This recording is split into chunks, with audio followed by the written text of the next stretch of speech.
with friends. With friends. With friends. With friends. A team is fun, but I'm afraid to lose. Don't worry. Team up with friends. Rank up faster, rank up faster. Go and rank up. Radiant protection. Go and rank up. Bonus points. Go and rank up. Double challenge point. Oh, you up for you. No matter what, just team up with friends. Just team up with friends. Just team up with friends.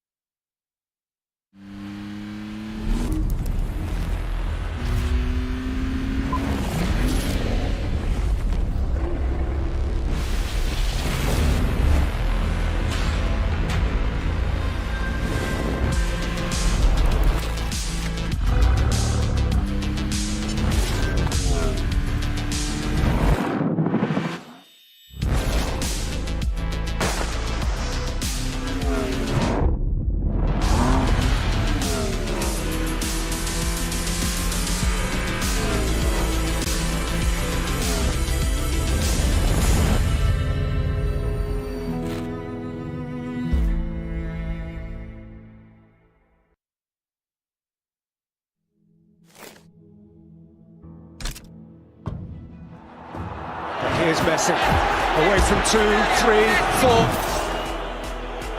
The world's best player shows us just what he's about to get. Is this on? Oh, great. Hi, everyone. Welcome to my secret lair. Everything is getting put together right now. Perfect. This here is testing stage that ensures your safety during your ride. They are currently debugging the hub. Look at how it goes. Boy, it is powerful and agile. That's making me want to give it a go. Only after careful inception will your equipment be ready for release. All of this equipment can help you achieve victory. Get ready. Join us now. Disfrutar el juego.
Ladies and gentlemen, welcome back. You're currently tuning in to the official broadcast of the PUBG Mobile Global Championships 2022. And we're currently tuning in to day number 2, or should I say, the last day of the Last Chance qualifiers, featuring 16 teams and only 5 will move forward to the main event, which will happen early next year. And of course, joining me right here is none other than Mafioso from Team A7. You guys know this. They're currently in second place. So you guys had an amazing performance yesterday. 1 winner chicken dinner. And of course, you guys stumbled a little bit on game number 2, but so far overall, number 2, right? So are you confident that you'll be playing well today? And how is the team looking right now? Então, ele parabenizou a equipa por jogo muito bem feito ontem, que estão no top 2 e com uma vitória de chicken dinner. O que vocês vão fazer hoje? Estão confiantes que vão ficar na mesma posição? A gente está muito confiante hoje, porque a gente vem trabalhando muito para trazer um bom resultado aqui nessa Last Chance. Então, hoje a gente vai fazer o mesmo jogo de ontem e acredito que hoje vai ter mais vitória do que o jogo de ontem. So, yeah, they're very confident for the game today because they'll be playing hard for the Last Chance, and they will try to do the same game as yesterday, but with more wins for today. Wow, they have more wins for today. That is definitely something that we look forward to. And of course, of all the 3 maps that we'll be playing for the day itself, which one is your team most confident and comfortable with? And what problems do you face on the other 2 maps? Or are you just really good at all the maps, would you say? Então, tipo dos 3 mapas, qual é o melhor mapa para o vosso time e qual é o problema que vocês enfrentam nos 2 mapas? Ou se vocês vão de bem em todos os mapas? Acredito que o nosso melhor mapa é Arangel e os nossos 2 piores são São Roque e Miramar. São Roque devido ao nosso spot, que é no centro do mapa e muitos times caem ao redor, pode travar a gente. E Miramar devido à nossa rotação atrasada, que os spots são bem no norte do mapa. So for them, Arangel is the best map for them, but Sanhok, and they have a problem because they land in the middle, and then all the other teams are around them, so it's very hard to fight all of them. And for the last map, they always go for the north, so sometimes they lose some time doing the translation, so they will lose time to get to the center.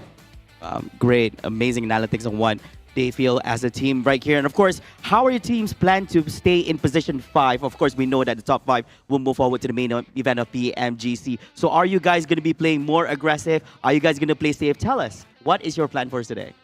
Então, qual é o plano para o jogo de hoje? Vão jogar mais agressivos para continuar no top 10 ou vão fazer jogo mais retardado? No jogo de hoje a gente vai jogar no mesmo estilo de jogo, para garantir o top 1, a gente quer o top 5, mas a gente quer o top 1, ficar em primeiro lugar, vai ser muito gratificante para a gente. Então a gente não vai evitar de trocar tiro, se a gente tiver que matar, a gente vai matar. E espero vocês aí na busca desse top 1. So for them, of course, they'll play the same game, but even for him, it's they'll be more aggressive today. Because of course, they want to be in top 5, but they want to finish today as the top 1 team. Wow, they're not stopping at number 2. That sounds very, very positive coming from Team A7. Now, last question right here. Now, if the teams are hearing this, anything you want to say to all the other 15 teams competing here at the Last Chance qualifiers for PMGC? Então, como última pergunta, ele quer dizer, qual é a mensagem que você quer enviar para os 15 outros times que estão aqui jogando o PMGC? A mensagem que eu queria enviar é que para eles tomar cuidado com a gente está muito confiante. A gente vem treinando bastante, estudado bastante eles e hoje a gente vai mostrar o poder da nossa bala. So the message for all the teams is for all them to be careful because they'll be studying all the different 15 teams here and for them to be very careful because if they see them, they'll be shooting at them. Wow. Be careful, ladies and gentlemen. A7 is coming for you. Thank you so much, Mafioso, for that amazing interview. Now, of course, ladies and gentlemen, we're going to kickstart match number 1 in a few short moments. Don't go away. We'll be right back after this with, of course, with the host and analyst. And we'll see you guys in a bit. Take care, guys. Bye.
It is the final day of action here at the PUBG Mobile Global Championship 2022 last chance stage. At the end of our next 6 matches, only 5 teams will be joining the rest who have already qualified through into the biggest event of the year, kicking off in January. And it's going to be a lot of money on the line, a lot of pride on the line, and of course the title of being the #1 team in the world. I'm your host, Jason Kaplan, and we have the cutie boys next to me of Maxman and Sandstorm to break everything down that's been happening yesterday, which was an extremely exciting day, and of course is coming up today. Cutie number 1, that's you, Maxman. How's things going for you? I thought you were going to be mean to us today, but no, I'm feeling fantastic, Jason. I'm feeling amazing. And, you know, good day yesterday. I would also have to say unexpected day yesterday because the teams that are at the top, I did not expect to be at the top. Like, all the favorites, a lot of the favorites are still in the middle, some are even at the bottom. So, I mean, who knows who's going to be the top 5? I have no clue. It's going to be up in the air. It really is. It really is going to be up in the air, and especially with the, I don't know, I guess there's a lot of pressure on the last teams currently representing their regions going into the tournament as well. So looking towards Enigma Galaxy, the last Arabian, the Titan as well, the last African representative, Damwon Kia, the last Korean representative or South Korean representative. So a lot of pressure on these teams and only 6 chances to prove themselves now. Yeah, 6 chances, and that's pretty much happening with it's a culmination of what happened yesterday in the positions they set themselves in. But you know what? You at home, they need your support. The fan vote is going to be ending today in just a few hours of time, so make sure you're watching within the Esports Center and use those tokens to vote for your favorite teams. I believe S2G was still #1 last time I checked. We might have a change happening over the course of today. Maybe DRS Max can get on the board. I think there's a chance for them. I put my vote in. No, I'm not going to lie, I put it in for Game Lord because, you know what, got to give a little bit of hope to my home team eventually, right? But yeah, it was now they're your home team. When they're doing all right, hey, I always hope, okay, but my expectations were a little bit all over the place, okay? But I am Team Narvalo today. Well, you know where my fan vote went, Maxman? Who? Tell me. I went over to Sony Xperia because the Sony Xperia 1.4 Xperia stream is made in collaboration with professional esports players, and you can play PUBG Mobile in 90 Hz with Xperia Stream's total cooling system and multiple ports for intensive gaming and streaming. That's where my vote goes. Sandstorm, where did your vote go? My vote went for Maxman because he's an amazing analyst and he's dressed very nice today. I'm here to counteract some of Jason today. Yeah, a really cool transition. John, can we get one of them in here for Sandstorm? Also, a big shout out here to Pullman Kuala Lumpur Bangstar Hotel, where our world is your playground, while the players are getting to stay at and getting to chill and relax at. And by chill and relax, I mean none of that, because they're sitting there intensely reviewing all the VODs from yesterday and trying to prepare for what's on the line today. One way they can do that by preparing is with Prime Gaming. You can get some exclusive in-game free PUBG Mobile items, some premium content, of course, the other benefits with Prime Gaming as well. But as we move forward here, Max, I'm a little bit worried for some of these teams, to be perfectly honest. I know they say this quite a lot, but for me is the fact they don't have any of the Maserati skins just yet, which is going to be available till the 31st of December here, which you can get while playing in-game. I don't know. I mean, that's pretty sweet car. It looks pretty damn good. And you know what? If anything, it's almost guaranteed to make you top 5 here. I was told officially that if you do have the Maserati skin in-game, you'll get official extra style points, okay, added to the mix. Ooh. So I want to see if you can get some extra style points on board. But and as we know, style points is the tiebreaker between teams after chicken dinners, placing points, eliminations, how big your roster is, who's the tallest team, who can eat the most pierogies, stuff like that. But you guys at home should be following us over on social media with all the official PUBG Mobile esports channels. But here we go. These are the teams that have been participating. If you missed out on yesterday, well, you missed out, honestly, on a crazy day of action with a lot of unexpected twists and turns.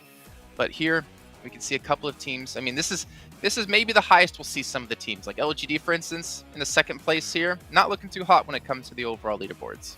It's super interesting, really. I think that Sandstorm, as I already said earlier, I think that this first day came very unexpectedly for a lot of the teams that are currently at the top. Like, we'll look at the leaderboards later on, but DRS have been able to absolutely dominate in yesterday's matches and are just looking hyper aggressive, and it's been paying off so well. And well, Navarro, he's just a team on his own.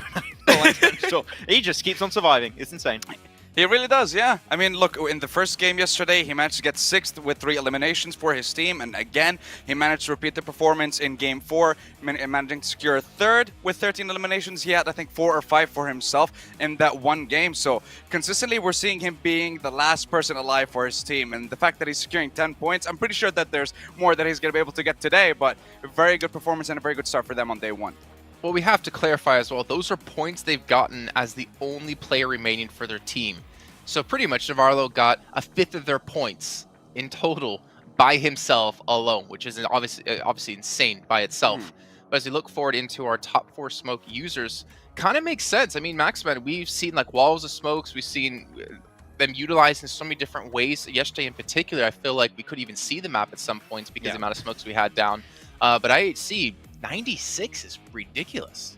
I think that what IHC have done really well throughout all of this tournament so far is that they're really good at using smokes to wall off fights. Like, for example, if a team's on 2 of their sides, they're going to just smoke off one of their sides, make sure that one team cannot spray them down anymore, and then they're just going to put 100% focus on the team that's on the other side where the smoke are not going to hide their vision. And I think that's what they did extremely well on this first game, where they were pushing, I think it was on bacon time, and also negating visibility from Alpha 7 on the side. It just enabled them to make in a second place, but then the DBS, off squash happens, and I don't know what you're supposed to do against that, but not much. Well, I mean, it's obvious, apparently. right, Sandstorm? The only way to beat a DBS is to use a DBS. Exactly. If you can't beat them, join them. And that's what the server has been doing so far. After seeing so many fights being decided by that DPS, like we've seen yesterday in the first game, Inko versus LGD, just outside of match, and LGD didn't know what hit him at that point. And I think just every single team started to pick it up bit by bit. And I love seeing those close quarter fights with the DPS. You think you have an Uzi? You think you're gonna win? No, just get one pumped and that's it. You're done. You're dead. So let's see if we're going to be seeing the same impact from that again on today's games, or our team's going to be bringing something special.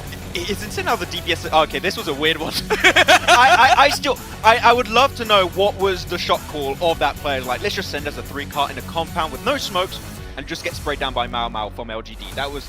Hopefully we're not going to see that again, but it was also pretty damn funny, and Titan, of course, did not lose that game. But the thing is, the DPS is also being used at mid to almost long range from time to time. Like, it is go really fast, so even at mid range, you're not safe. Yeah, There you go. There, right there. Perfect example. I mean, you mentioned Titan Maxman. Really interesting to see as well. Like, if they end up qualifying somehow, because they're currently, as you can see, in 5th place, that 6th match of yesterday, I think, is going to be the real page turner, the one that everyone's going to look back on, because Axer, unfortunately, couldn't play that last match. It was 3-person team for Titan, and they ended up winning things and catapulting themselves into 5th place. That in itself is a great story, and hopefully Axer today is going to be able to help continue to build that momentum with this team. But DRS, Alpha 7, IHC, Inko, and Titan, all are top 5 at the moment. But Maxman, Bigatron, 6th place. It's possible. It's still there. The hope is there. The hope is that, like, literally, if BTR qualify, I'm going to lose it. I will be so hyped to see them in the Grand Finals LAN event in Jakarta. It doesn't get any better than that. It will be the best PMGC and the best PMGC Grand Finals, Jason. It's peak fiction. Sandstorm, Maxman did say off air yesterday when we were done with the show that if BTR qualify for Jakarta, Not my eyebrows. he is shaving his eyebrows. Ah, okay. Oh, wow. You know what? Now I really want to qualify and go like straight up into 1st place. Looking right now at DRS and Inko, these two teams, I'm just going to brush right past that. DRS and Inko have been absolutely sensational. DRS for sure. Yesterday, by the way, was the best performance that we have seen from DRS in the PMGC. 81 total points, 32 eliminations. Not once have they been eliminated in the bottom parts of the leaderboard. Every single time they've been in the top 7, with 4 of those games in the top 4. They're doing exceptionally well, and not what I expected compared to the performance that we've seen before. So definitely going to be on the lookout for them in these games. Yeah, and I think, Max, like, if we look at DRS, I mean, obviously we see them around for multiple years in a row. I didn't really have them this high on my radar, or this high on my rankings when I look at the rest of the teams they're competing against. But I am pleasantly surprised, but I do worry. Going into today, can they replicate that performance? Yes, they built up a 30-point lead between 1st and 5th place, but I'm not sure if they can do this back-to-back 2 days in a row. I would have to agree. If you're looking back at DRS and how they played in the group stage, I think that DRS is like, middle of the pack. I didn't expect them to qualify in top 5. But this new DRS 2.0, is playing hyper passive, but the moment that they flip that switch, they just go in super aggressive mode, start clearing zone after zone after zone, and taking as much space in the circle as they possibly can. It is a team that can now convert chicken dinners. I mean, we saw it yesterday in that, what was that, game number 4, 10 eliminations and a chicken dinner, followed up with a 4th place, a 3rd place. On game 2, they got a 2nd place. They just keep getting these top 5 finishes, and when you have such a short tournament, only 2 days of play, that might just be enough to remain in that top 5. Well, let's actually take a look at your teams to watch. Maybe either one of you do have DRS actually in there. Oh, okay. Well, Maxman, I'm glad I threw it to you to talk to about him. I didn't even know you had him as a team to watch, so we know exactly why you're going with them. Game Lord, I'm kind of guessing because you're French. Exactly. French. And then Bigatron because you don't want to lose your eyebrows. Also, then I do have to speak for the segment. I don't think so. Sandstorm, why? Several reasons. Besiktas, they managed to get themselves a chicken dinner yesterday, but 4 of their 6 games were in the bottom 4. So that chicken dinner did give you a chance to keep fighting and stay alive in this tournament. But other than that, it's going to be very difficult for them for the rest of the games. HVVP, we've seen them come back again. Chicken dinner, huge improvement on their performance. But which HVVP are we going to be seeing? The one that drops north side of George, gets a decent amount of points, like we've seen in days 1, 2, and 3 of the group stage, or are we going to be seeing the one where they drop on the west side of Melee Base and just completely get no points whatsoever? And Inco, need I say more? I don't know what to say about these guys. I said they weren't going to get into top 5. They already are. I believe they're going to make it, and I'm just going to leave it there. To talk well, about Maxman, let's go for it.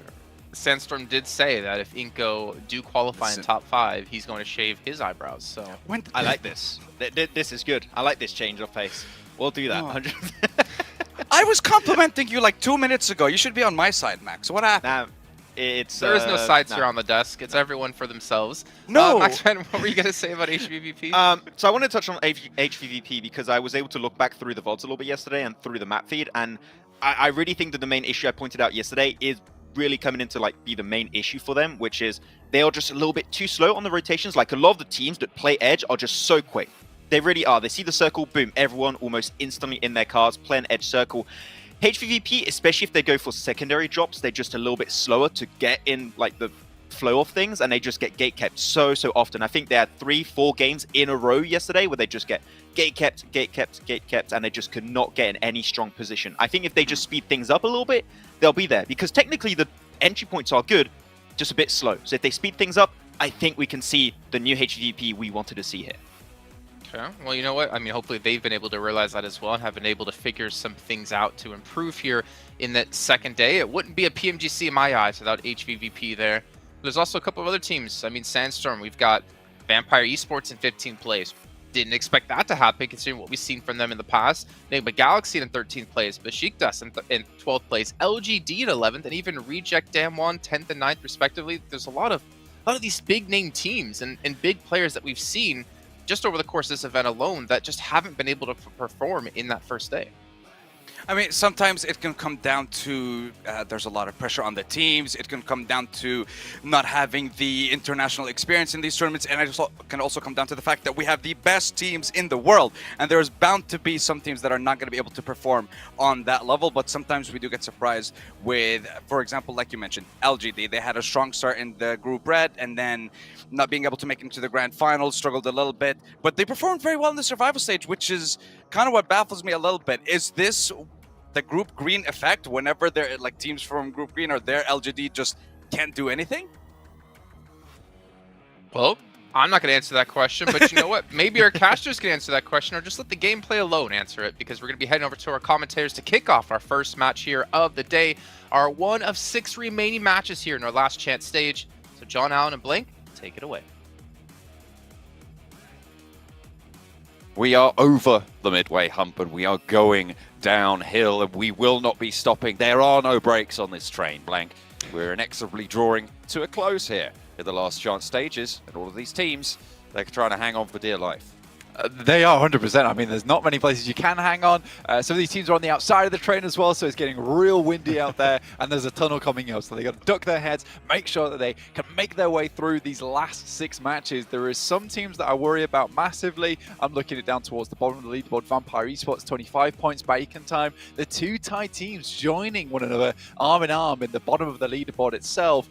I do think that a comeback can still be made, but it will be very difficult to make happen. LGD, on the other hand, known for that type of bounce-back nature. They're very elastic, very trampoline-like. We'll see if they can hit those numbers today and get themselves up towards that top 5, because yesterday there were some things that just weren't working out for them. But heading over to our angle, our first match of the day, and it will be all concluding in 5 more matches after this. Oh, it is all to play for. The same set With Axa back in for the Titans as well, they'll be playing at 4 players strong, which is good news coming off of their chicken dinner yesterday, which saw them up and into 5th place at the end of the day, just about pipping out Bigitron on a tiebreaker, with, of course, that chicken dinner being the deciding factor. So it is still very, very close towards the top of those tables. And very, very hotly contested by quite a lot of teams. As you were saying before, Vampire Esports and Baker Time, they will need that step up. But we've seen them seen it from them before that they can have that sort of gumption, and they have had those pop-off days.